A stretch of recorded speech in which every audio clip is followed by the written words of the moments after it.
Hello and welcome to another episode of Coffee with Capril. Just like the last video I shot, I'm not drinking coffee.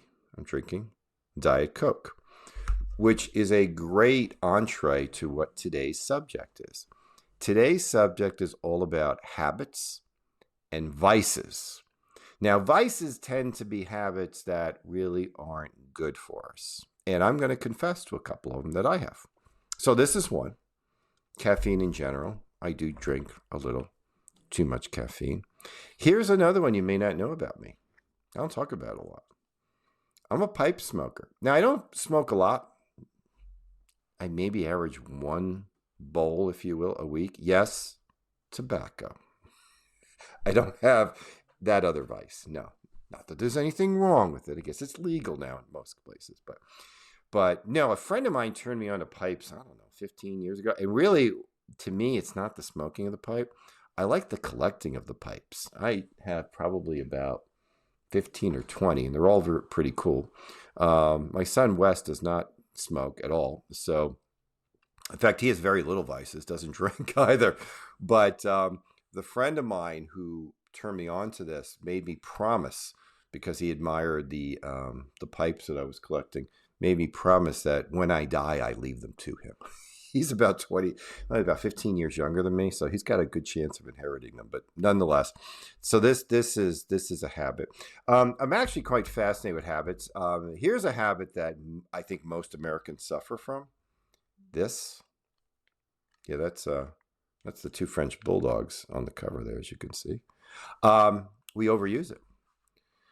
And this one is particularly a pain to me. And this one I go to great lengths to try to minimize. I just dropped it on the floor. Especially when I go out. When I go out to dinner, like with Beth, I don't bring it with me. I leave it either in the car, usually in the house. I don't even want it with me. It's too tempting. It's funny how our attitude on phones has changed. When I was a kid, as I'm sure when you were a kid, obviously we didn't have those things. And our parents really didn't seem to need to know where we were at all times. Probably that was, I don't know, good thing, bad thing, I don't know. But if, like you, I was told to come home when the street lights went on. Okay, that was easy enough. I knew what time. I had to be home like at 5:30 for dinner, and then the summertime light was still out. So it's kind of like when the twilight would kick in. That's when I was expected to be in the house, and that's kind of how we did things, and everything was fine. And I know some people say, "Oh, the world's a lot more dangerous." Well, I grew up in Queens, so I mean, there's some bad stuff that happened in Queens in the 1960s and 70s. So I don't think it's that much all that different, but nonetheless, we'd be kind of hooked on that. And most habits, the bad ones especially, they release dopamine in our brain, pleasure chemical, and that's why we do them. That's why some people feel the need, believe it or not, to check their net worth regularly. It releases dopamine. And sometimes not even a pleasurable news that does it. The news of the day is all about emotions and fueling the enzymes in your brain, the chemicals in your brain that are fuel emotions. If we were to be logical about everything, we would only need to read our news once a day. We really wouldn't need to hear the same story over and over and over again. Nothing really changes all that much. But that's where it's become. So I wanted to make you aware of a wonderful book. Now, I read this probably about 5 years ago, but it's one of those books worth rereading. And as I talk about it, I'm going to reread it myself. It's called The Power of Habit.